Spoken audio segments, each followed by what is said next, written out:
Hi everyone, Bert from Season Gaming, and welcome to Bitcast 83. Hopefully you had a good holiday with Thanksgiving here in the States. With that being said, not a ton of news, but with the Game of the Year Awards, also known as the Game Awards, because I can't say it right, we're going to be talking a little bit about omissions that we have coming up for those categories. So a lot of categories we're going to go through, and some of them we agree with, some of them we don't. We're going to kind of just share what we think could have been added in there.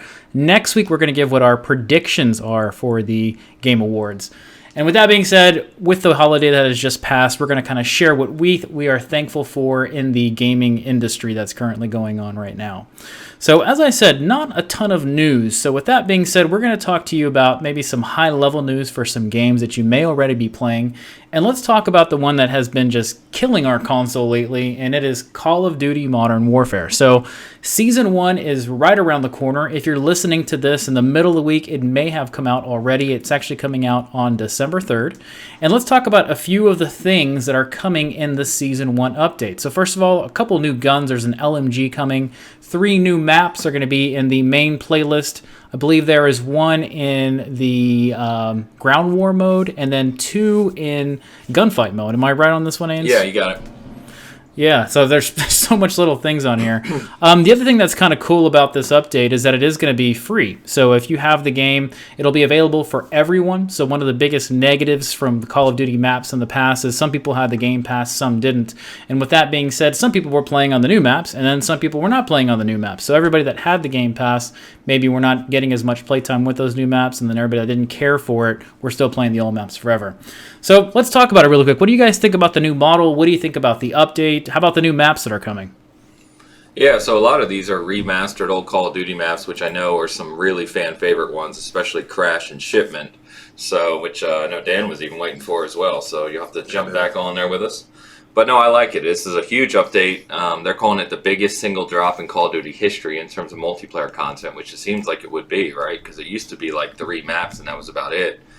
So you're getting a whole bunch of different modes and maps here. There's also 3 new game modes that are being added. I don't really have the details on those. But no, I like it a lot. And what I really find interesting is, and I told these guys earlier in the week, I was at a GameStop and they had an old banner up for Modern Warfare that was been up for months. And it says right on there in big bold print, new content first on PlayStation 4, which is traditionally the past few years had been the case. So I'm wondering if the whole Spec Ops survival mode thing was changed at the last minute so that all the content could come to all platforms at the same time due to crossplay, because it seems like that's probably the likely scenario. So no matter what the cause is, I'm excited about it. I like that all platforms get the content at the same time, and I'm really looking forward to it. As you said, we've been playing the living hell out of this one, especially this week with the double XP, so it's been good. Yeah, man, Crash. That's about all I got to say. That's your map? Yeah, that's my map. Yeah, so go ahead, Dan. No, is that okay? That's my map. That's my jam. So for people that are familiar with the Call of Duty franchise for forever, pretty much, let me actually give you exact details of the maps that are coming. So Dan mentioned the first one, Crash. I believe that is from Modern Warfare 2, if I'm not mistaken. First one. It's the first one. Gosh, just so many of the Modern Warfares. Call of Duty 4. Then there's Vacant, and then there's Shipment. So people that like that tiny little map where you can get tons of kills just by camping somewhere, that is coming. The 2 new guns that I mentioned, one of them is an assault rifle, and the other one is an LMG. And the assault rifle is called the Ram 7. The LMG is called the Holger 26, I believe. And then Ains mentioned a few new multiplayer modes. So that is Reinforced, Gunfight, CBP or something like that, and then Infected. So Infected might be like the type where the second you die, you become like a zombie, and then it's just the last man standing pretty much. But right around the corner... Yeah, well, it's and I haven't seen it. I think it was like in some of the Forza games where you can play the multiplayer games in there too. So big update coming, like I said, December 3rd. So depending on when you are listening, might be out already for you. And once again, it's coming out on not only consoles but PC at the same time. So everybody will be able to get to play that, and it is free, as we've said a number of times. So a lot of fun happening there. Let's talk about the other, I guess, somewhat big news if you're an Assassin's Creed fan. But if you've not been following Switch lately, there's tons of ports that are coming from previous generation and games that were cross-platform and cross-generation actually as well. So Black Flag was cross-generation initially, was available on 360, PlayStation 3, and then came over to Xbox One, PlayStation 4 at the start of the generation. That one is coming over in December. And then there's Rogue, which actually did not come to the next generation when it first came out. There has been a remaster of it, but initially was only PlayStation 3 and 360. And this is probably the most common Assassin's Creed game that a lot of people didn't play, but people claim that the story is fantastic on it. And I'm one of those people that never got to play Rogue. I did try to play it recently, but couldn't get into it right away because there's just so much to play. But coming to Switch in December. I'm one of those people, not for me, but if you're one of those people waiting, it might be for you. Yeah, man, it's been such a long time since those released. Yeah. You know, I mean, and to bring them to the Switch, I mean, that's great for Switch owners that have never played it. But I feel like, yeah, I mean, they could have focused their work on something else, maybe. I mean, you really can play it anywhere else. You might be able to play it on your phone. It just feels like the ports have gotten a bit too ridiculous with Switch now. You're going back 6 years, you know, and pulling out old Assassin's Creed games that were 360 and PS3 games to bring over. Right, Black Flag was a great game, but you know, I never got to play Rogue, so we're just gonna keep moving on. How about that? Yeah, correct me if I'm wrong, Ains, but wasn't Black Flag the one that brought you back to Assassin's Creed for a little bit, and then you took a break again after that until Odyssey? Is that right? It actually brought me into Assassin's Creed. I never got into the series before Black Flag. Yep. Gotcha. Wow. Yeah, Black Flag was my favorite for a while. I didn't love Ezio as much as everybody else did, funny enough. I'm more of an Altair type player, and I cared for him more. I didn't care about Ezio at all. I did play through them, but I didn't achievement hunt like I did in the other ones, and then Black Flag came out, and it was just a great story, great game, great world. And then you had that awesome battleship stuff going on out in the oceans and stuff. That was a lot of fun. So, anyways, if you haven't played them, if you have a Switch, might be down your alley. I'm not sure if you're going to get the premium experience in it, but it is coming with all DLC in it as well. And if you like your handheld and like playing on the Switch, pick it up. So, December, Christmas present, pick it up. Okay, next one, which is kind of a cool story if you're into racing games. So, Codemasters, which is probably the biggest developer outside of Polyphony Digital and the folks from the Forza series, from Turn 10 and then the Forza Horizon folks. They are Xbox, PlayStation, and then the other big company that does all the big racing games is Codemasters. So there's Codemasters is kind of like your big studio where they have smaller studios that work on certain games. If you've played the Dirt series, they do that. If you played the F1 games, they do that. And they have a couple other games that are pretty interesting as well. But the big news here is that they have now acquired Slightly Mad Studios in a buyout. Now, if you're not familiar with Slightly Mad, they did the Project Cars series. So if I'm not mistaken, there was a Project Cars 1, received okay. They tried to go after the simulator type fans, and then Project Cars 2, a lot better of an appearance, a lot better mechanics, systems like that, but it still didn't sell amazingly well compared to your Forza and your Gran Turismo series. So big story here. Now the Project Cars franchise is under Codemasters. Yeah, this is big news, really, because, you know, as you said, you've got Gran Turismo and you've got Forza, and then you really don't have any kind of major level competitor. Project Cars 2 was trying to get into that vein, but now with Codemasters previously really focusing on Formula 1 and Grid and Dirt, they now have the capability of bringing all this together and probably putting some more funding and some more development talent to really build out a simulation title. So this will be interesting. We're expecting the next Forza Motorsport. I'm kind of doubting they call it 8, but whatever they call it here at the launch of Scarlet is when we're expecting it. But it'll be interesting to see if Codemasters, with this new studio talent, brings out something in the early next generation that kind of goes for that, tries to compete, because we're expecting the next Forza and the next Gran Turismo 7 is the rumor that's going to be coming for PS5. So we'll see.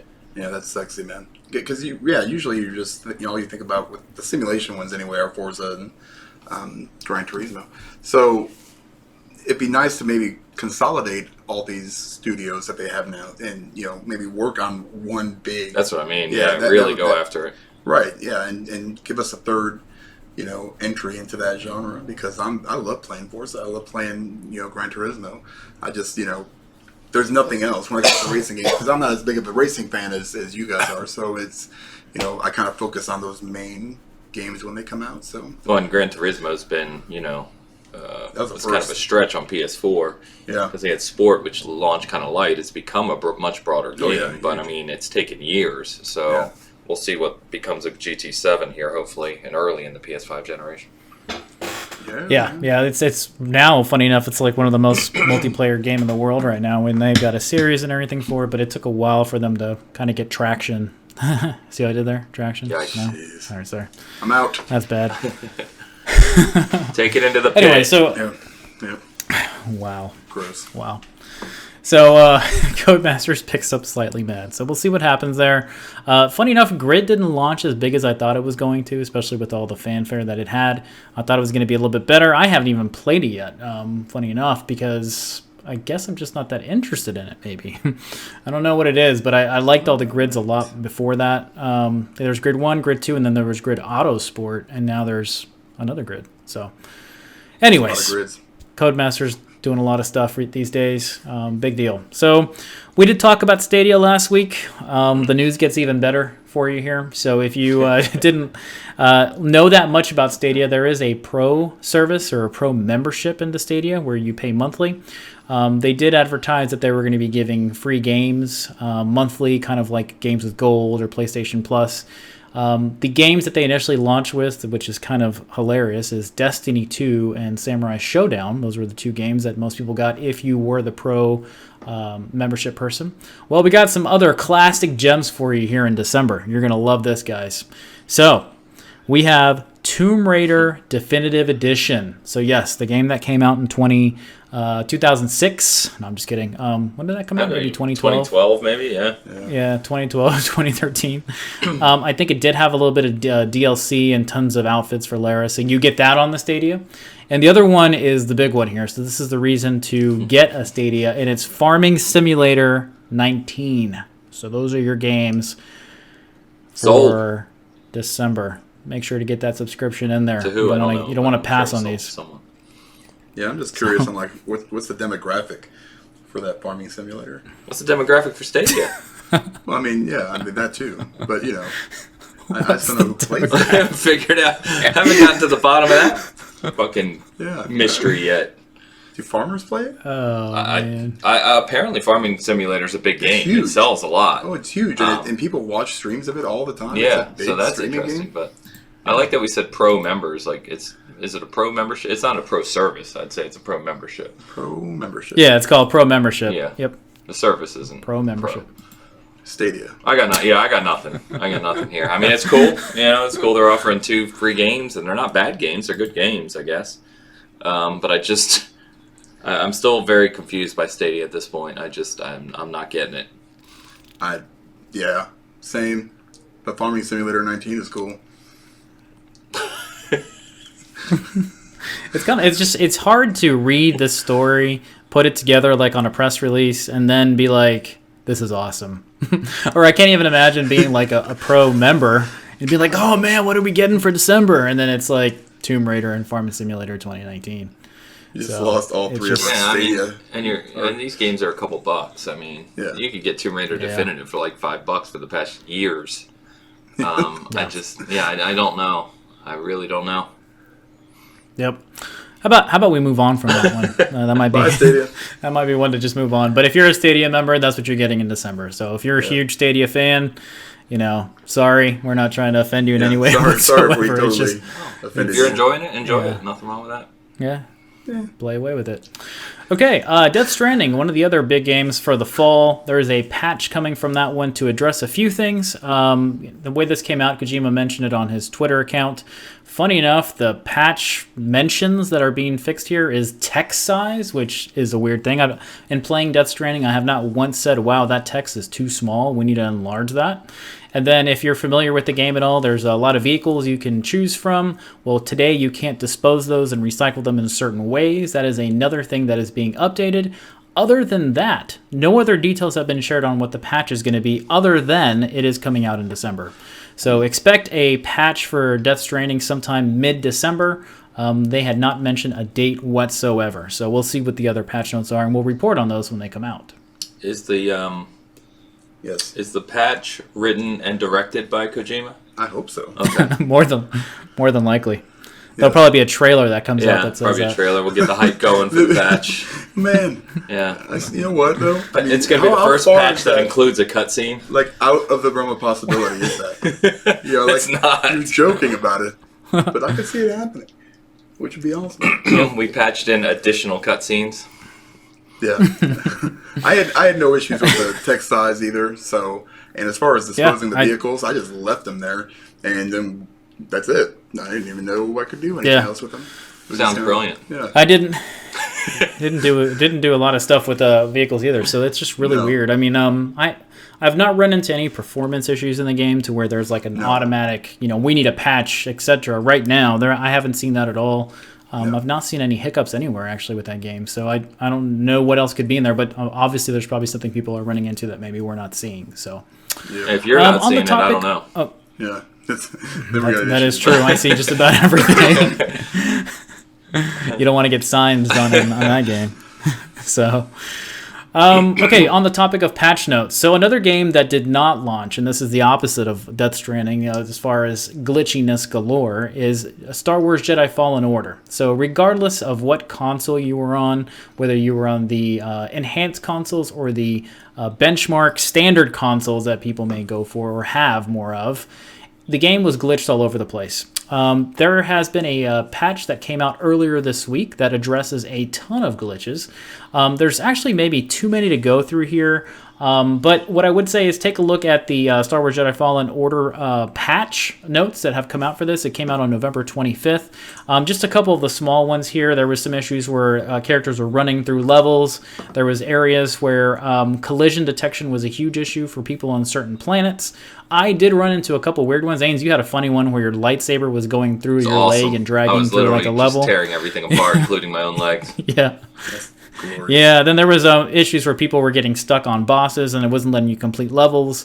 I had a whole bunch of frame rate issues, and those do not appear to be addressed to an extent. However, I did go back a little bit this week after the patch to maybe do a little bit of collectible hunting. The game did perform a little bit better, but there's still a few planets where it just chugs in certain areas.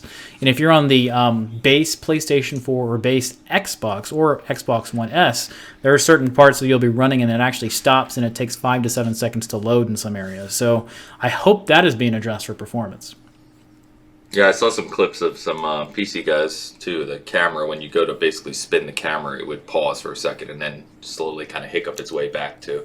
So definitely kind of weird issues all over the place, more optimization, as you said.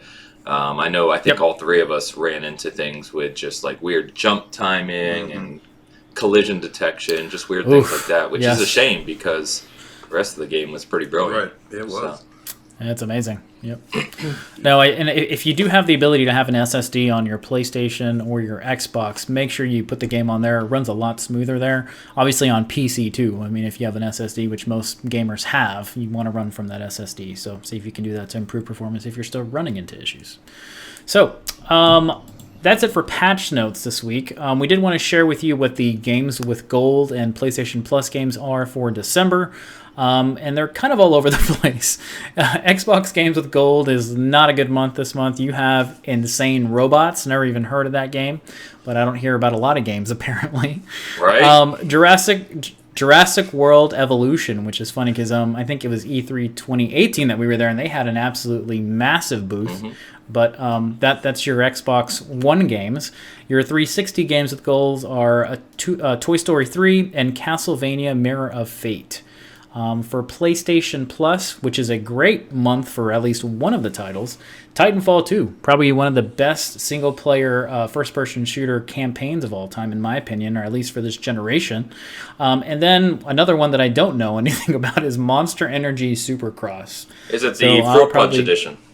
It's the Pipeline Punch edition. Yes. Let me get this straight. Yes. Yes. Anything you guys want to mention on this? I feel like Xbox has kind of shit the bed when it comes with games with gold. I think all their gold is happening on the Game Pass. So if you have Game Pass, there's just so much to play that they're just like, games with gold, whatever. It's been kind of poor for the past few months. Yeah. What do you guys think on any of these? Jurassic World Evolution's not bad. I know some people really like that one. Obviously, say it again. I played that one. It's pretty good. Yeah, the standout here is obviously, as you said, Titanfall 2. But the only thing with Titanfall 2 is that's another game you've been able to get for like $5 for like 2 years now. So it's not really, if you actually wanted it, it's not like you had trouble getting it.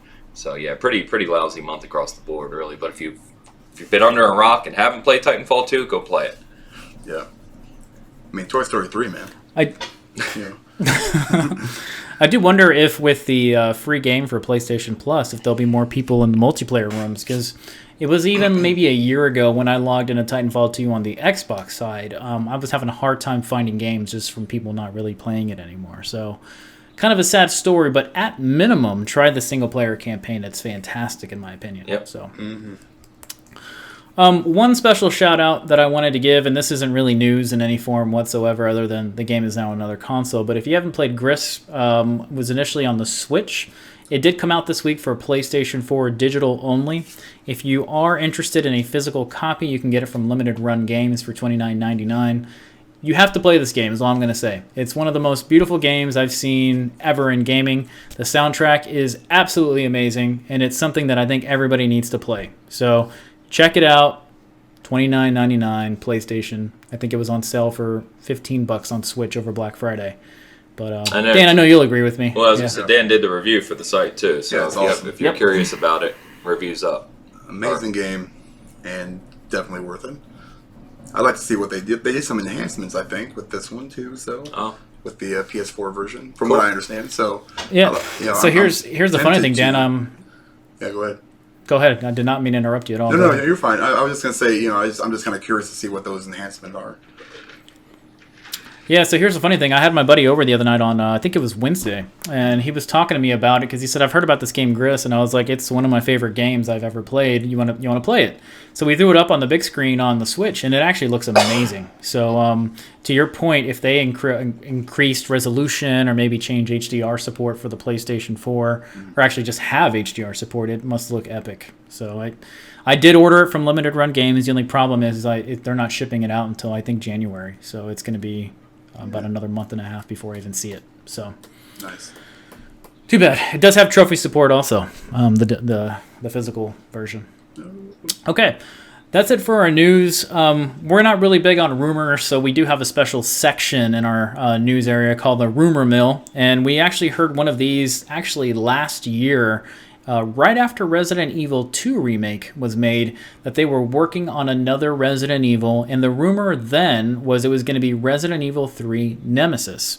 Well, now the rumor's gotten even stronger to the point that they're saying that this is going to be coming out in 2020, and we might even see a teaser for it at the Game Awards. So this could be a big deal.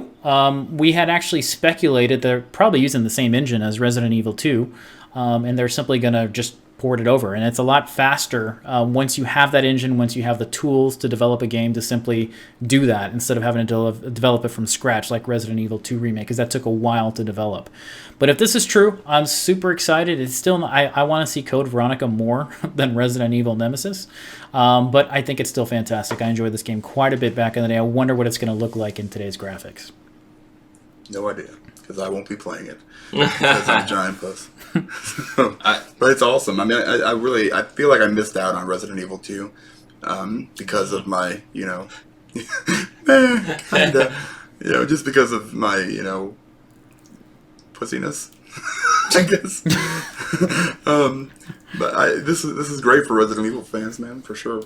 Yeah, the only thing like you kind of mentioned is, and I think we've talked about it before, this is cool, and I'm sure it'll be a big hit, but I'm not a Resident Evil 3 fan. I didn't think it was that great. I really wish it would be Code Veronica or RE4 even in the new engine would be nice.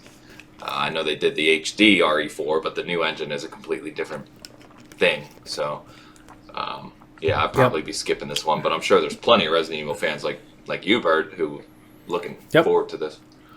Looking forward to it. I think, Ains, you mentioned before that you're not a big fan of the one where someone's chasing you, kind of like... And that's all this... the Nemesis is just annoying as shit to me. So. Yep. So, Resident Evil 2, that's one of the things that you kind of had a critique on as well. So Yeah. I definitely understand how you might not be interested in this one. For people that did like the series, could be cool.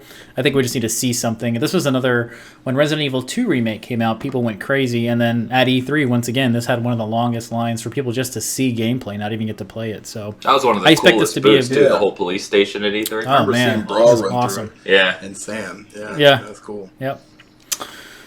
Number 2 on our rumor mill this week is that there is a new Crash Bandicoot game on the way also for 2020. The rumored title for this one is Crash Bandicoot Worlds. It's also apparently going to be teased, and this is actually a bigger rumor than Resident Evil being teased at the Game Awards, but Crash Bandicoot is going to be teased at the Game Awards and released in early 2020.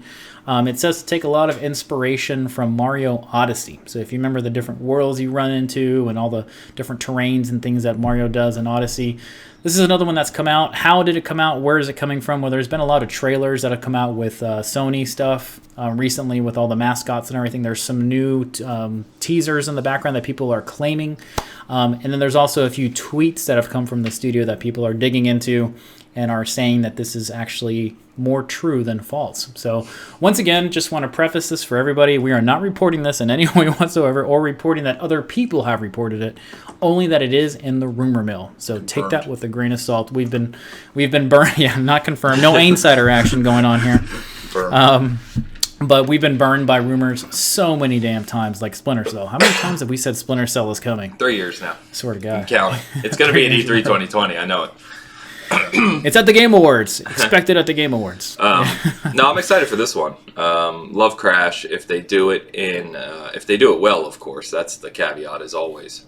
But yeah, I could see this being true. They talked about the success of Crash and Spyro remakes, and they've kind of hinted that they're gonna looking to do a new game. So it would just make sense to do that, especially now that these games are on all platforms, because it's just much easier to recoup that development cost with Xbox, Switch, and PlayStation, especially with the install base you have nowadays. So, and then being Activision, of course, they'll just re-release it for Scarlet and PS5 and a remastered thing a year later. So, so question for you on that, Ains.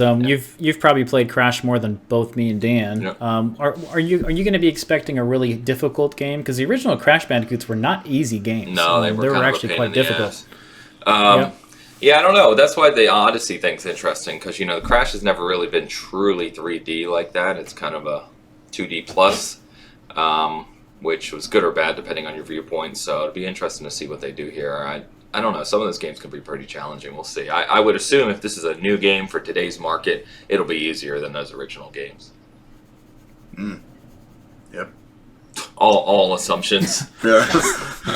you know what? The Nice. most I played Crash Bandicoot was actually on Uncharted 4. So, yeah. You never played any of the Really? game? I've played it, but not. I think I played it more on that game. I played like the first level. It's just not one of those games that I. The funny thing is too. I have the Insane trilogy. Of course you do. Haven't Never played played it, but you have. I played more Spyro. I played lots of Spyro.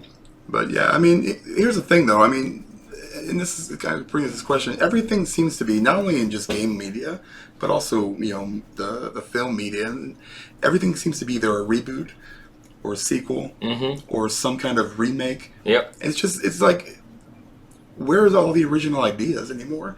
I'm fine with like franchises. I love Star Wars and Marvel stuff, and and I would love to see another Mass Effect, game that's actually good.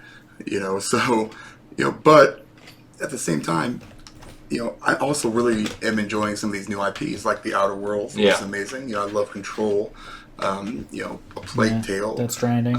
Death Stranding. Yeah, I mean, all these games, it really, that's what you need. Like something like Red Dead 2, I think is one of those exceptions, because it comes out and it's just like, here, look at this. We've been working on this for 10 years, and it's massive and It'll change the scope of what right. can be done. Exactly. But a lot of these games are just like, hey, Crash is in it. So it's, for me, it's just getting to the point now where I just want, just get some original ideas. Don't ask me, because I am terrible with ideas. Maybe we should go talk to Nintendo? We should. Wait, no, never mind. Yeah, they'll port everything over. Damn. But no, I agree with you. I think that's why a lot of people are saying, everyone wants this Fable reboot from Yes. Playground Games, and a lot of people are saying let them make a new RPG. Let them start fresh. I would be good with Fable if they did it to the scope of like a Red Dead Redemption 2. Where they completely kind of change the scope. It takes place in that universe, right? But completely new game. Right, just kind of completely, something fresh, new mechanics. Yeah. Borrowing a little bit, obviously, from the old game, from whatever you have to do, but something new. Like, like Red Dead 2. Yeah. Sorry, Ains, did you remove the soapbox under Dan's feet yet? I didn't know if you wanted to. Yep. No? He was Okay. calling up, Just so try it. I had to take it out. Sorry. Yeah. That was Dan's Got it. rant for the week. Got it. I don't think you're alone in that thought, though. Good point. Good point. Yeah. Speaking of things that we need to see less of or more of, let's talk really quick about the Game Awards. So if you're in the know or not, the nominations did come out recently. The show is December 12th, so not this Thursday, but that's next Thursday. And we're going to shoot through these really quick, just the main categories. We're not going to talk about esports coaches. So if you're expecting us to go over that topic, sorry, not going to be us today. So much derision. But what we're going to do is, like I said, so this week we're going to talk about simply what we think is missing from a specific category. Next week we will give our predictions as to what we think is going to win, and then we're going to give what we want to win next week. But let's talk about this really quick. So we're going to scoot through these really quick. I'm going to talk about the nominees, and then you guys simply give me one or two for each one. So Game of the Year, the nominees: Control, Death Stranding, Resident Evil 2, Sekiro, Super Smash Bros. Ultimate, and Outer Worlds. Dan, why don't you go first? What's something you think is missing from Game of the Year? I would take out, I hate to say this, but I almost like Smash Brothers and Resident Evil 2. Only because Resident Evil 2 is pretty much a remake. And that's fine. It's a good game, and they did an incredible job. Wait a minute here, incredible sir. engine. All right. But I put in A Plague's Tale There you go. for either one of those. Okay. I think that game, even though it's a smaller game, is an amazing game. I mean, they did such an amazing job with that game. So, okay. Plague's Tale for you, sir. Ains, what do you think is missing here from Game of the Year? It depends on if we get personal or whatnot. I was going to say, I've seen a lot of people say Plague Tale should definitely be here, because if you look at these games, outside of Smash, really, which is kind of weird, but you've got more narrative here. I made a post the other day which got a lot of attention, tens of thousands of views, with most people agreeing with me in certain games that have broader gameplay. So for me, it would be Gears 5. I think Gears 5 deserves to be on here. It's definitely, from a rating standpoint, even higher than some of these games. And then, I think games like that always get looked over are things like Call of Duty and games like Borderlands as well. yeah. Oh, yeah, those two for sure. Borderlands, yeah.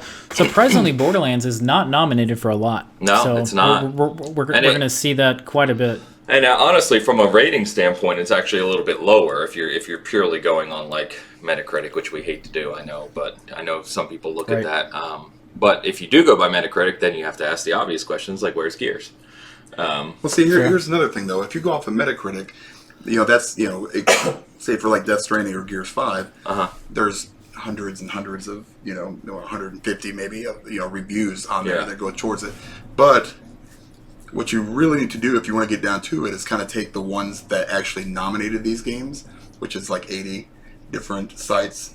I think like Polygon or something. Like there's only a certain amount, and then kind of take that aggregate and then see where you line up with, I think, all those other ones. I'd be curious to see where like Gears or Death Stranding or something like that would land, with just because they're the ones that have nominated the games. Are those sites like IGN Italia, So I'd be interested to see how that. But I have no time to go back and look at everyone. No. I'm not doing that. But I do. No. Okay. Real quick, I think the point of like Plague Tale is notable here, because Plague Tale was not a big AAA game. Nope. And yet, everyone who's beaten it, I won't say everyone, but most of the people I've seen who have beaten it really hold it dear and hold it in their conversation, right? And it's a shame. That would be us. Yeah, and it's a shame. I'm working through it right now, as you guys know. But it's a shame that those types of titles don't get more credibility with these types of awards, which is what my post on Twitter was about. Like when you see all the Game Awards, not just the Game Awards, but IGN, all those big outlets that do Game of the Year awards, they seem to almost always overlook the A and AA games in those conversations. Yeah, funny enough, I think I just saw a Windows Central article that said that gave A Plague's Tale. Plague. Is it a plague or a Plague's Tale? A plague. A Plague Tale. I don't know. There's not multiple plagues. There was multiple one. plagues. There's lots of plagues. Anyway, it gave that game the most overlooked game of the year. Yeah. You know, which I guess makes sense. Yep. So. Okay. Big time. Well, what about you, Bert? let's keep going. Let's keep going. You got no answer? For Game of the Year, I would also go with Plague Tale also. I think that needs to, at minimum, be nominated. I'm not sure if it should win, but I think it needs a nomination there. One thing that I have seen that the Game Awards do is, like, some of the games that we're talking about appear in other categories. And I wonder if they win that category, then they might beat out another one of the games that may be actually winning Game of the Year, which is kind of weird. Yeah. So let's move over to next one, which is action games. So nominees for the action game are Apex Legends, which I think a lot of people forgot about because it's at the start of the year. Astral Chain, which had a ton of press in August and then kind of died out. Call of Duty Modern Warfare, to Ains' point a second ago. Devil May Cry 5, fantastic game. Gears 5, fantastic game. And then one of my weirdest games of the year, Metro Exodus. So, action games. Ains, let's start with you this time. What do you think's missing here from action games? Yeah, so I think these are good nominees overall. Yep. I'm a little confused, though, because if you kind of go through and you look, they also have action adventure. And then, there's a whole another list of things, and it feels like some of those could almost overlap in a way. Yep. So I don't know, that's a weird genre definition in my opinion. So would you say this is everything in the nominees are good enough for now? Nothing jumps out at you? Nothing. I don't know if you have one. No, I don't have anything like top of mind that really jumps For out. either one. So here's the difference here. So action game, it says, for the best game in the action genre focused primarily on combat. And then action adventure is for best action adventure game combining combat with traversal and puzzle solving. That's the big difference between the two. Okay. Yeah, Borderlands 3 is a weird one to put there. I mean, that's pure combat game, really. But I guess maybe the loot and worlds. I don't know. Yep. Not a lot of puzzles. Yep. No. But you could put Gears, I think, in this action adventure, as well. There's a lot of traversal there. What's their puzzles though? I don't remember puzzles. Puzzles. Not puzzles, no. But there's no puzzles in Borderlands. I mean, no. I don't know about Okay, Control. well let's there's a lot of puzzles in Control. Yeah. So really quick, so the nominees for action adventure, in case you're confusing as you're listening. So action adventure nominees: Borderlands 3, Control, Death Stranding, Resident Evil 2, Legend of Zelda: Link's Awakening, and Sekiro. So this is kind of where I was talking about before. Let's say Death Stranding wins Game of the Year, but loses an action adventure to Borderlands or Resident Evil. Kind of weird for it to lose in its main category, but win Game of the Year. And you're going to see, as we go through these nominees, quite a bit, some bleeding in between categories. So they better have that figured out when those awards come out. So anything on this one jump out at you as maybe puzzles? This is somewhere that I think potentially a Plague Tale could fall into. I mean, it is action adventure. Yep. But I think Plague Tale falls into a couple other categories, or it's simply just not nominated in action whatsoever, even though there's quite a bit of action in it. So it's kind of weird. It's definitely overlooked, and one of the big things that has been mentioned here is that Jedi Fallen Order missed the cutoff date by like 2 or 3 days or something, which is really stupid in my opinion. Why? So did Pokemon, technically. Yeah, So, why are you doing a cutoff in mid-November for the annual Game Awards? Here is my theory. A lot of people are probably up in arms about the Jeff Keighley nomination with the Death Stranding stuff. Well, I'm not talking about him. No. This is what I'm saying. Just in general, I think what they probably should be focused on maybe is why is the cutoff date right before 2 of the biggest games That's what I mean. release of the year? Yeah, that's probably a little bit more shady than everything else. Yeah. I understand how the nominations work, but the fact that they kind of omitted 2 of Pokemon's the biggest game of the year as far as sales already, right, for the Switch. And then Jedi Fallen Order, which I think people knew was going to be at least decent, but it surprised a lot of people, and it's a lot of people's game of the year. Game of the year overall for a Yeah, lot of people. Plus a lot of action people. adventure, it would be way up there too. Right. So Yep. Weird. Okay. So kind of a weird set of categories there because they bleed into each other there. Let's look at art direction. So this one's got a few of our favorites. So you got Control again, Death Stranding, Grist, which I was just talking about, Sayonara Wild Hearts, which Dan talked about quite a bit, Sekiro, and then Legend of Zelda Link's Awakening again. So art direction. This was an easy pick for me simply on art direction. Anything you think is missing? No, I don't know. I mean, again, I'm not going to beat a dead horse. Plague Tale. well, yeah, Plague Tale again. Yeah. It's Yeah. like playing Plague a Tale. painting it Yeah. sometimes. Yeah. Yeah. I'm sure there's things I'm forgetting here that I've played this year that aren't coming to mind. But I honestly haven't played actually a lot of these. So Yep. Well, Sayonara Wild Hearts, Dan, you said it's just awesome from a visual aspect, correct? It's so cool. I've watched videos of it. Yeah. And it is. It's crazy looking. But art direction Yeah. is a weird one for me I when you would watch say- that game.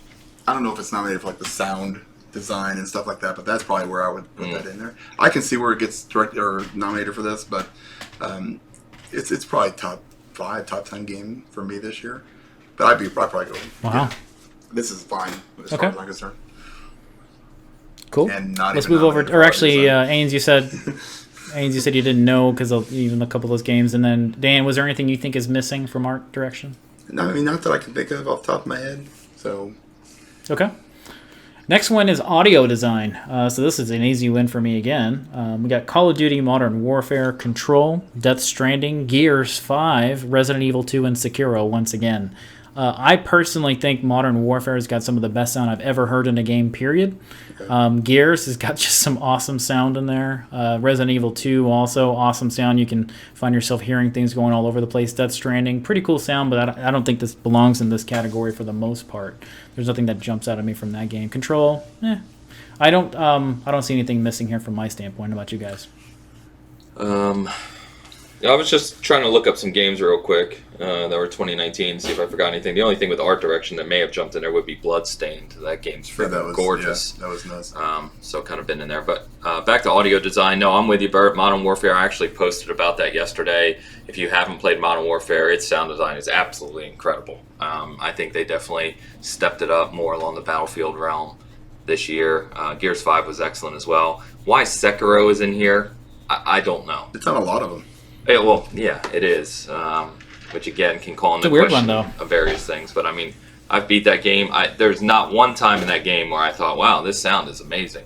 And I'm like an audio. You know me. I go nuts with that stuff. I'm sure there's other games that could be in there over Sekiro. Yeah, I think this looks fine again. This is just in-game audio and sound. This isn't like soundtrack. This is completely different than that. Is that correct, Bert? Best in-game Yeah, audio for and the- sound design. It's not soundtrack. So it's not soundtrack. Yeah. No. So that Yep. yeah, Call of Duty was insane. I mean, just insane. It The is. single-player I mean, campaign is nuts, and the multiplayer they still do an amazing job with that too. So Yeah. Not to go back, I'm looking up games now, which I shouldn't have done. But one quick thing on action adventure, which I would add personally, is Division 2. oh yeah, I think that's gotten overlooked here. Anthem. Anthem. But Division 2, I mean, very popular game, sold a ton. It's highly rated, and definitely from a depth standpoint should be considered somewhere. If Borderlands is there, why wouldn't Division 2 be there? Craziness. Good point. Okay, jumping over to family games. So obviously, it seems like almost all these are just Nintendo games, which is Family funny game. enough. So the category description here is for the best game appropriate for family Throw in play, Nintendo games. irrespective of genre or platform. So kind of a weird one here. Luigi Mansion 3, Ring Fit Adventure, Super Mario Maker 2, Super Smash Bros. Ultimate, and Yoshi's Crafted World. So, what's missing here? So Another Nintendo I'll game? tell you what's missing, because it's not Nintendo and obviously didn't get nominated when it should have been. Damn it! It's Ukulele. Huh. That game is really highly rated. It's definitely up there with some of these if you look at just the ratings. And in fact, I would venture to say it's more highly rated than Yoshi's Crafted World for sure. and has been pretty much revered by most people who have played it. But again, I think it's one of those games because it's more indie. It's not a big publisher, Team 17. I think it's just getting overlooked. Ring Fit Adventure, family game. I mean, I know you can do it as a. Are you passing around a fitness device and watching each other run in your living room? It sounds oddly sexual to me. I mean, the others are great, right? Smash is a no-brainer. Mario Maker 2, same thing. Luigi's Mansion 3 is awesome. But I think definitely something like Yooka-Laylee and Impossible Lair could have taken the place of like Crafted World. These are more for like your family is playing them together. So yeah, you know, I don't like. I guess Luigi Mansion has got some co-op. It's got multiplayer too. Remember? Yeah, it's got the multiplayer too. But Luigi. Yeah, I don't know. I mean, I'm thinking like Super Mario Maker or Smash. I played Yoshi's Crafted World. I don't remember doing a whole lot of. I think I could have done some co-op, and I just didn't.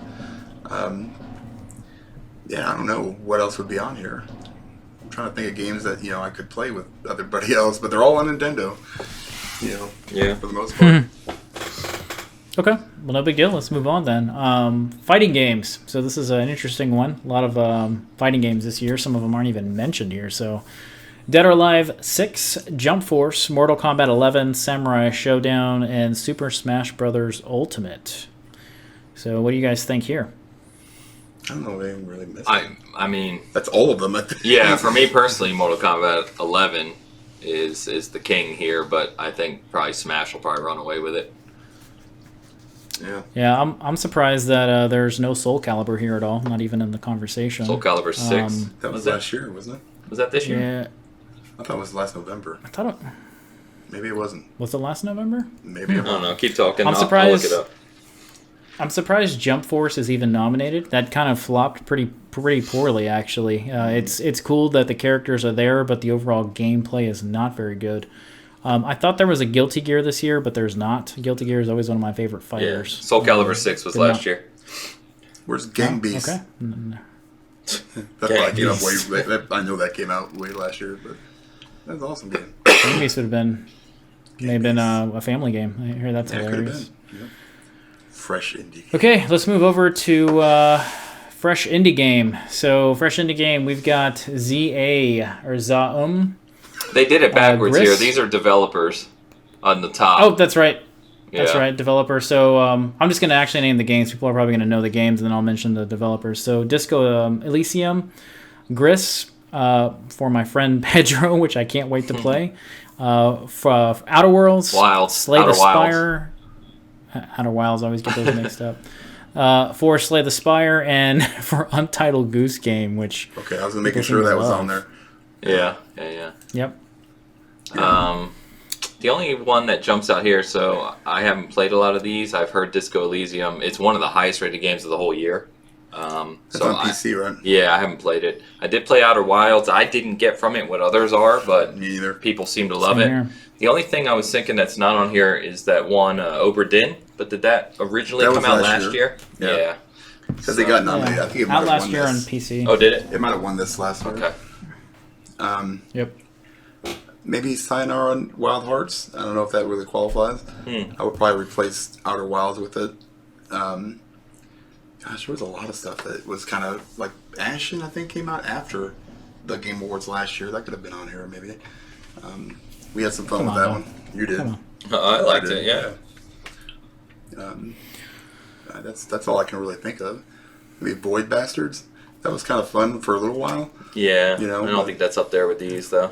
Yeah. These are the ones that I think they did pretty good here, it seems. Yeah. Yeah, I didn't care for that game very much. I tried to. I tried to.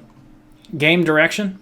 A couple big ones here. So Control's nominated for so much more than I thought it was going to be because no one was talking about it until the Game Award nominees came out. Death Stranding, Resident Evil 2, Sekiro, and Outer Wilds. So for me, I think A Plague Tale should be in game direction. Even though I wouldn't consider it innovative in any way, but I do think that the game direction and design was good in it.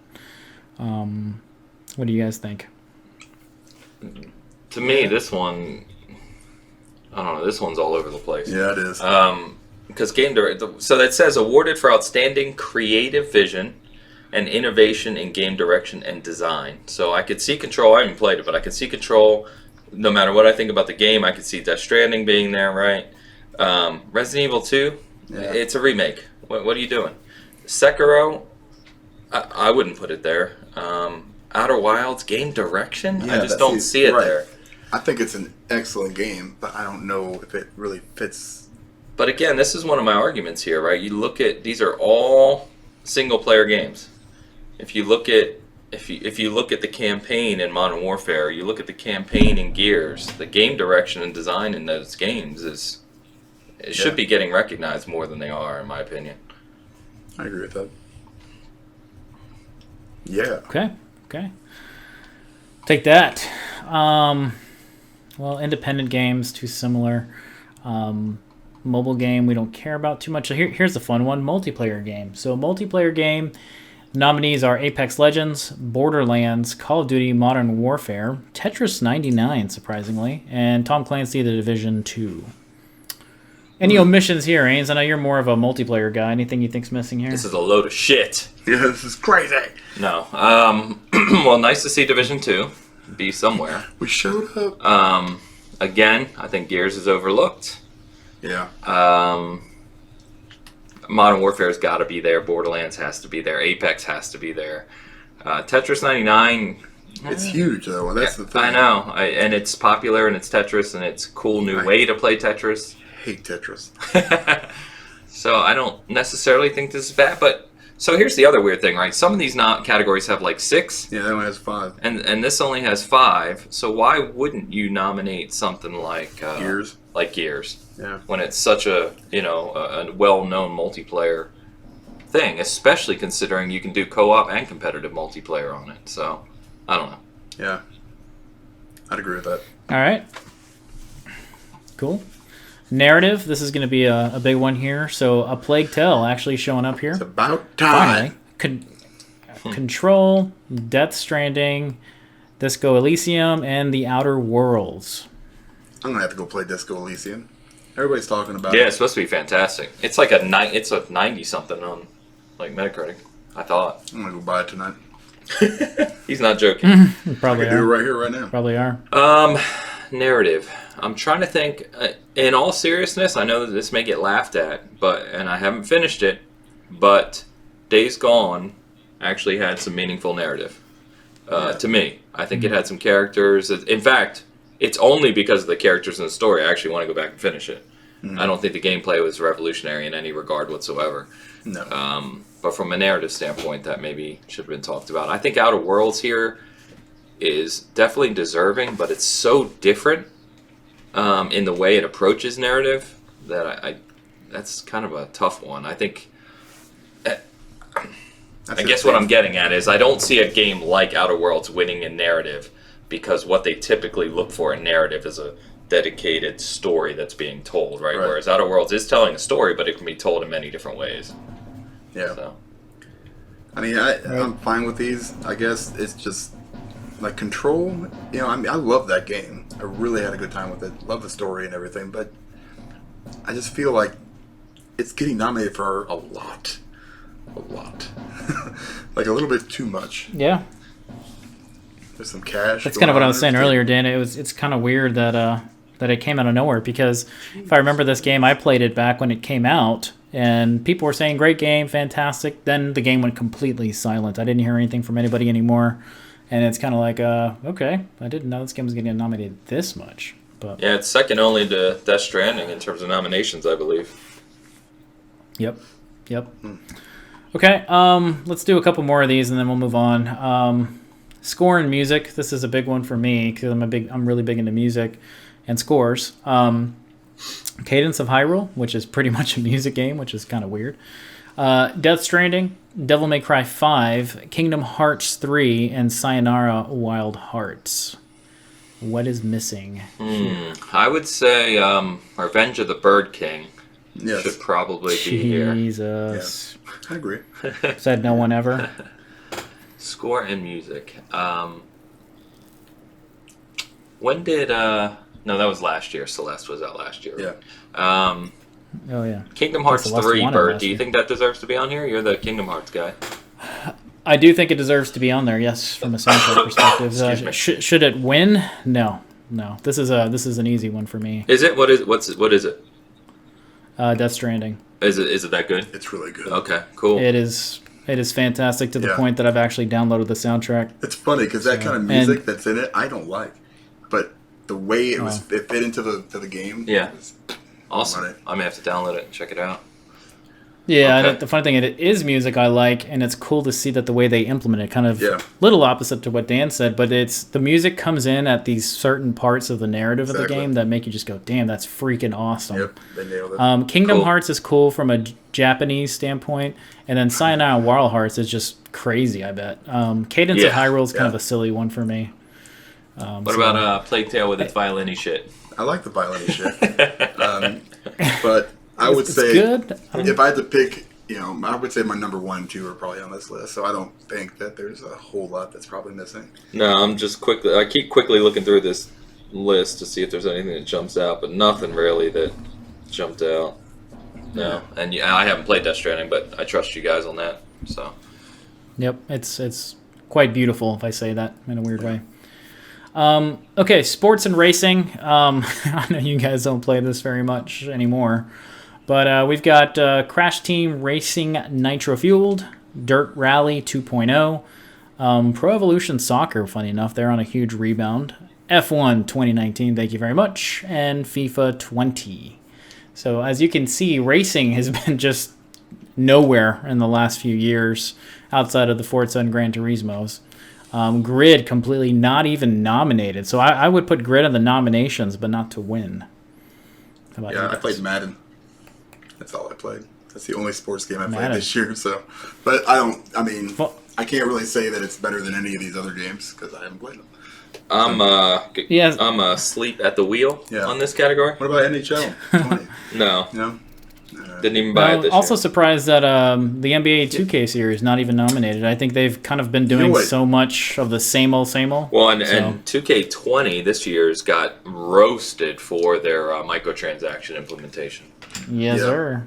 Yes, I would sir. say the show also maybe should be on here. Knock one of those soccer ones out of here because I did have a good time with that. Knock one of those soccer ones. Yeah, the problem is, soccer's biggest in the world, and so they've got 2 nominations. So a question for you on that, Dan. Would you say that the show's starting to get a little bit boring? Kind of samey? The MLB? Yeah, or do you think it's still revolutionary in every way? I think so I played last year. The last year was what's this year? 19. 19 this year? Yeah, so 18 was garbage, and so was because it didn't really do anything more than 17 did. This 19 actually implemented some new stuff. Graphically, it got a little bit better. I don't know if I want to say it's revolutionized it, but they're like that 1 or 2 steps away from it being a whole new iteration of the game. They just got to kind of figure everything out. But I loved it. I mean, I played quite a bit of it, and I missed it. Yeah, I have it downloaded, but I just haven't played it yet. So. Yeah, it's really good. Okay, well let's leave it alone, guys. That's Game Awards. Those are our missions. Like I said, next week we'll actually have who we think is going to win, just not who we want to win first, and then we're going to do who we think is going to, who we want to win in the categories that are there. So let's move on here. Thanksgiving week. Ains, I'm going to start with you. What are you thankful for in gaming? Yeah, so I had a couple here. Mine are all over the place. Some are really broad. So funny enough, one of the ones I was going to throw out that I'm thankful for, and I was really reflecting on the generation, not just like this point in time, is I'm thankful that the PS4 punched the Xbox One in the nose at the start of this generation. And the reason I'm thankful for that is because it has completely defined the future couple years and what has occurred. So the Xbox One has made one hell of a turnaround because they got hit so hard in the whole 1080p bullshit at the start of the generation. That resulted in them bringing out the Xbox One X, which has been amazing. And I think because of this reintroducing the power struggle and the resolution is going to result in the PlayStation 5 and Xbox Scarlet, not cutting any corners and instead really, really pushing the boundaries of what a new console will be. And I think just reigniting that really passionate competition between the two companies has led to great things. I mean, the Xbox has done a complete 180 this generation. Fantastic service and console now. And like I said, I think we're going to see that from both companies going into next gen. So the only people that benefit from that, of course, is us. So I'm thankful for that. That's true. How about you, Dan? Man, I mean, I'm just thankful for really games in general. Just something to get you. Don't cop out. No, let me tell you. Let me expand on said thought. All right. So basically, I went through some rough times this year, and I actually I did an article on it, the Sea of Thieves, and how it helped me through it. That these games are now not just something you sit down and you play and you beat it, like I used to be with like Mario or Zelda and stuff like that. They're starting to take on more meaning, and they're starting to become more of an experience. You're starting to, I don't know, kind of become your character a little bit more. Somebody asked me one time, what's your favorite character in a video game? And I said myself, because I can kind of go in there and kind of get away from everything else that kind of goes on, in your regular life. And the games are becoming so big, so vast, and so just engrossing that you can kind of do that, and kind of take you away from your either mundane or your, crappy life. Not that my life is crappy, it's awesome, but I mean, just but it provides that escape, and I'm very, very thankful that I have that outlet to go on and go crazy in a multiplayer game, or chat with my friends, or just get lost in a big giant open world game. Mm-hmm. So that is probably what I'm thankful for, and also very thankful for leaving Twitter. So it's one note on that real quick is it used to be years ago, right? The only game where you could really kind of take on that role in a game was our MMOs. Yep. That was it. Yep. And now there's so many games as a service like Sea of Thieves and many, many others. We're playing Red Dead Online, which we're going to talk about. It is really neat in that vein that you can find a community and like-minded people who enjoy a certain game, and you could just escape to it daily if you wanted to. Yeah, even single-player games. I mean, even like certain games, even like the Outer Worlds to a certain extent. You can kind of become and do whatever you want because there's so much choice. Yeah. So many branching paths, and you can kind of, and if you don't like how you turned out, you can go back and do it again. Yeah. So, yep. Nice. What you got? That's pretty big. I kind of feel like mine's lame now, but I like mine is. I like turtles. I like sticky joysticks on controllers.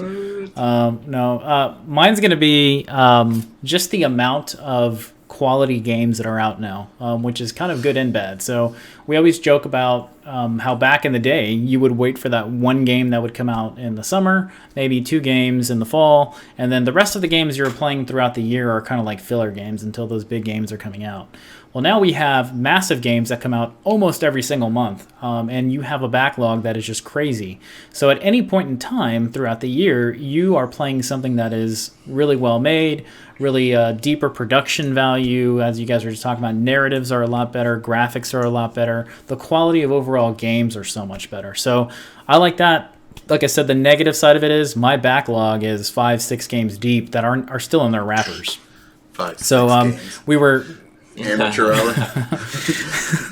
So we were talking with Ames this week on just the number of games that he's got installed or is installing or wants to play or just can't get to, and then he gets distracted with other games as well, and that's kind of something that you really take for granted these days because, man, back in the day, and even when we were kids, you'd have that one game all freaking summer, and you played the hell out of a game that had maybe 2 hours of content. Yep.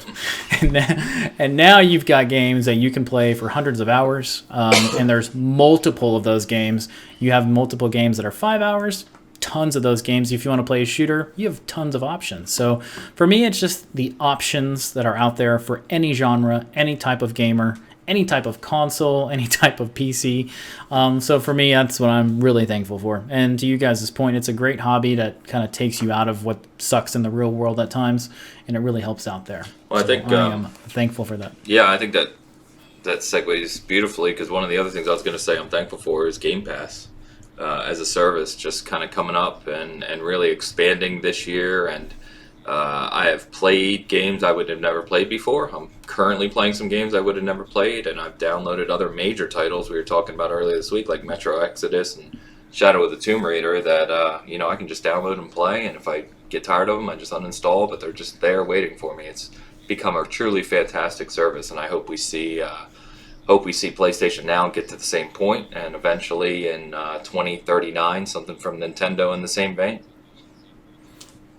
Well, there's also Stadia, so you can wait for that to come out. Yes. And waiting. Okay. So we're running super long today, but it's great discussion. So let's talk about what we're actually playing. So Ains, why don't you kick us off there? You're the last person talking. Oh, this could take a while. I'll just touch on a few things. So yeah, I finished Jedi Fallen Order. Excellent game, and really enjoyed that. So I finished Modern Warfare's campaign, which again was excellent. Really enjoyed that. If you haven't played it, definitely go play it. It's probably my favorite Call of Duty campaign. And then we've talked so much about Plague Tale with awards and games of the year and all that discussion coming up lately that I went back to that. I was on chapter 6 when I left it earlier in the year, and so I've been playing that just the past couple days, and I think I'm on chapter 9 or 10 now, so I'll get through that, but enjoying the heck out of it.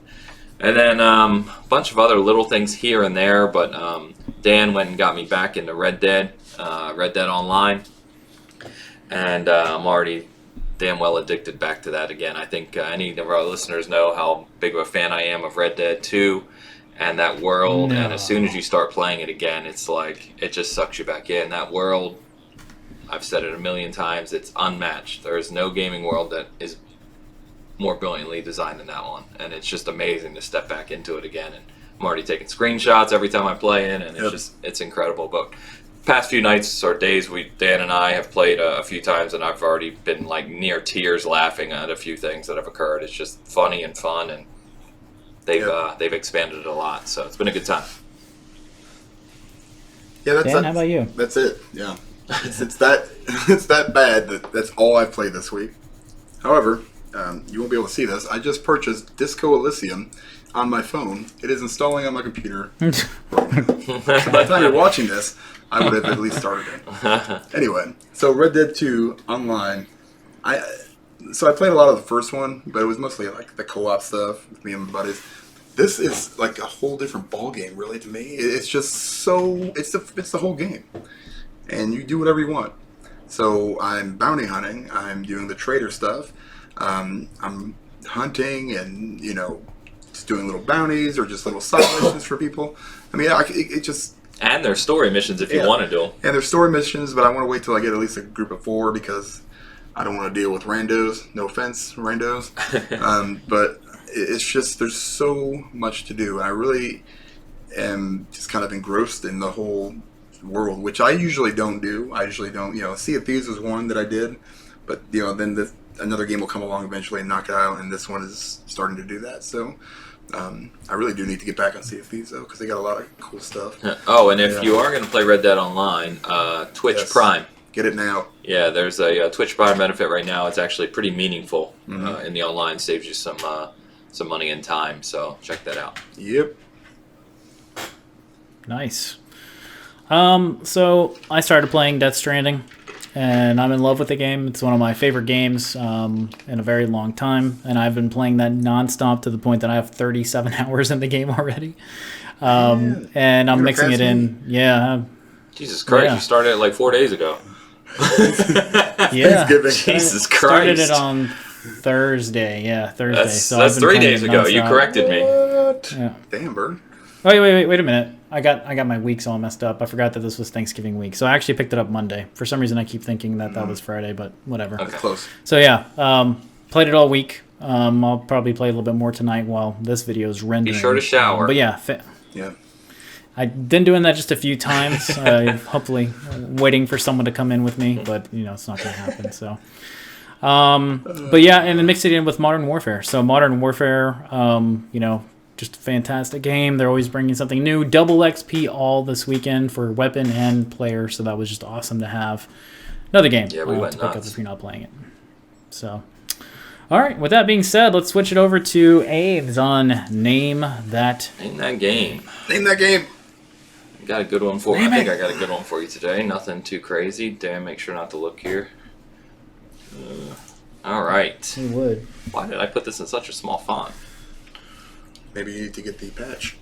It makes it bigger. All right, there we go. Okay. Guys ready? Bert's going first, is that right? Bert's going first. Okay. Ready.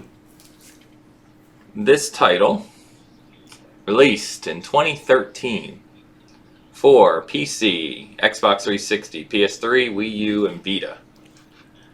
Lord.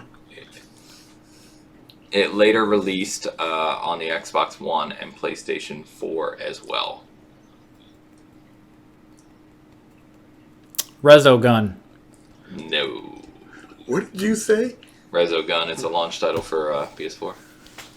Resogun. Yeah, that come to three. That didn't. Yeah, that didn't come to Xbox, did it? I don't remember Resogun. No, it I just. don't know. Anyway, I was gonna say Doritos Crash Course 17, but 17. no. It would have been a little bit too early. mediocre. Mediocre. Super mediocre. 2013. I put my mindset into that. For every console, basically.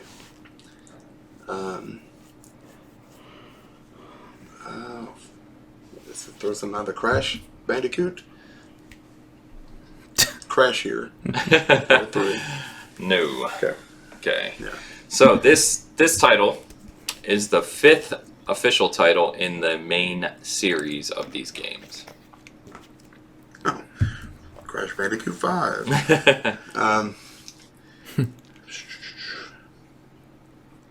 I was going to ask a question, but now I can't remember my question. I have no idea.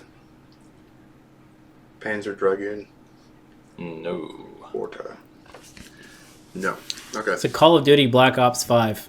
Nice. Black Ops 5. Isn't that next year? That's solid. I have no idea. All right. Or let me correct my guess here because this happened before. Call of Duty Black Ops. No. Nice. Okay. This will absolutely help you. I'm lying. There are also offshoot titles in this series that were released for iOS and Android. Excuse me, I can't speak. How about I'm throwing a clue out here. Go ahead. Is it a platformer? Yes. Okay. It's your guess, Bert. Yeah, I'm thinking. Okay. Platformer The next clue 2013 might Tomb be- Raider. No. I was going to say the next clue might be the longest clue we've ever written. It's like 4 sentences. I should just wait on Jesus that. Yeah, Christ. it took a while to explain this one, but it's a good one. Go ahead. I'm trying to think of a platformer. So, I'll ask a question. Was it re-released in the same form on the PS4 and Xbox, or was it like an upgraded version? Same game. Okay. So it's kind of like a cross-generational title. Essentially. Okay. All right. Platformer. Excuse me. You're fine. I'm half sick, guys. Apologize for the coughing throughout the episode. Yeah, it's getting old. Man, I don't remember any of those. I'd hit mute, but then we'd leave mute on and we'd have no audio for half the episode. We got to re-record that. Cameo. No, good game though. Not as good as it could have been, but it was still Yeah, good. it could have been a little bit better. All right, here's a fun clue. This game was officially unveiled for the Wii U at E3 in 2012, and at Gamescom that year, it was said to be exclusive to the Wii U. The release on the Wii U was delayed until a simultaneous launch on the other platforms I already mentioned. It was so unpopular of a decision with the fan base that even the creator of the title was photographed protesting against the publishing company. That's hilarious. What year God did you say dang, I this should was know released? this. And that, I as soon as, like, when you know the title, you might remember that. When I was doing my research, I actually remembered that news back then. What year was it released? 2013. Just Dance, 2013. No. Platformer. It's a platformer. In a way. Yeah. They were really Put your Oh. platform shoes on. right. Stand on a platform. Did you guess already, He Dan? did. He Yeah, said I Just said Dance. I'm going to go with Rayman Legends. Nice. Boom. Nice. Got it. That was it. Yep. That's the one. Told you it wouldn't be too hard. Trying to see if there's any other. By the way, Go ahead. that game has a fantastic soundtrack. Yeah, it does. Amazing. Both of them do. Origin. I was gonna do Origins, and then I switched to Legends because it was kind of a more interesting clues. Yeah, both 4-player great co-op. game. 120 levels. It also had an end game, which was called Living Dead Party. Yes, I 100%ed it. Had Is that daily a clue? had daily and weekly challenges, and if you guys were really stuck, I was gonna say it was developed under the UbiArt label using the UbiArt framework engine. Yeah. Because there's like a total of 5 games that have been made with that, or whatever it is. But cool, you got that one pretty quickly. Nice. So 4th clue. Nice. Maybe we won't get Medios next week. But yeah, if Nice. for whatever reason, it also released for the Switch in 2017, Rayman Legends. That was a later clue. If for whatever reason you like platformers and have not played Rayman Origins or Legends, they're some of the best ever created, in my opinion. They're Yeah, pretty good. fantastic. Agree. They're great. A lot of fun. Okay, guys. So this was Thanksgiving week. Did you guys pick up anything fun for Black Friday? Any gaming stuff? No, I actually tried. Really? There's nothing I Oh. own everything. Yeah. I couldn't find anything. I almost bought. I might still buy Greedfall. Oh, that's a good call. It's $29.99 at Best Buy, and I have like $40 in credit there. I don't even know why I'm waiting, Let's do it. but yeah, I may pick that up. Let's do it. What about you guys? Nice. I picked up a controller No, I didn't get any. or two. Oh, which one? Which one did you get, Dan? The blue one? Actually, that's Sport Blue. And then also, Yeah. which was the other one? I think it was the 2 Sport ones because I had the Sport White. I got the Sport Blue, Sport Red. I got the Sport Blue stand, but I couldn't. I think the red one was out of stock. I gotta go look for it again. But yeah, there's more controllers. More that I don't controllers? need. You buy like literally- 4 more headsets? No, nope. Actually, it was going through all of my headsets. I have a crap ton of them. So if you guys ever need a headset, hit me up. I can make you a good deal on several different headsets because I've got too many. Gee, many Christmas. And I got the boxes. I never save boxes. Nice. Who has all the boxes? Jeez. Anybody need some Yeah, I didn't pick anything up from gaming at all, which is kind of a weird thing for me. I picked up, clothing, which was cool, but Clothing. it's so easy to pick. It's so easy to pick up stuff online these days that it's no real reason to get the doorbuster because you can actually get some of the doorbusters online. And they'll be now, even so. cheaper 3 weeks from now before Christmas. So. Oh yeah, or tomorrow, Yeah. or Oh, I did. Monday. I did buy a Cyberpunk shirt. Oh yeah. Yeah, CD Projekt Red was having 20% off on their store. So if you're interested in Cyberpunk, they have prints and other stuff that you can buy for Cyberpunk up too. What store had children's clothing on sale, Bert? I'm just gonna. Did I miss that one? Sorry, there seemed to be a breakup in the line somewhere, but I can't hear anything. that does bring us to the end of our Bitcast this week. Anything coming from you guys right around the corner? Anything new? Always something. I'm not. It's Yes. the holidays. Yeah, I've got nothing Yeah. readily in the works for this Yeah. week. Yeah. No, not this week. No. Yeah, which brings me to my next segue here into the month of December. So, Christmas does land in a weird time this year, guys. It's on a Wednesday. We're more than likely not going to be doing a Bitcast on the weekend before Christmas, but we'll discuss it. We're either going to miss that one or the week after. So we'll get back to you on that. Other than that, you should still see Bitcast coming out, obviously, tomorrow, which is the start of December, the 9th, the 16th, and the 23rd is the one that we're probably need to discuss a little bit more. Even the 30th, because that'll be New Year's Eve to an extent. So you can, but definitely catch you next week. Thanks for listening.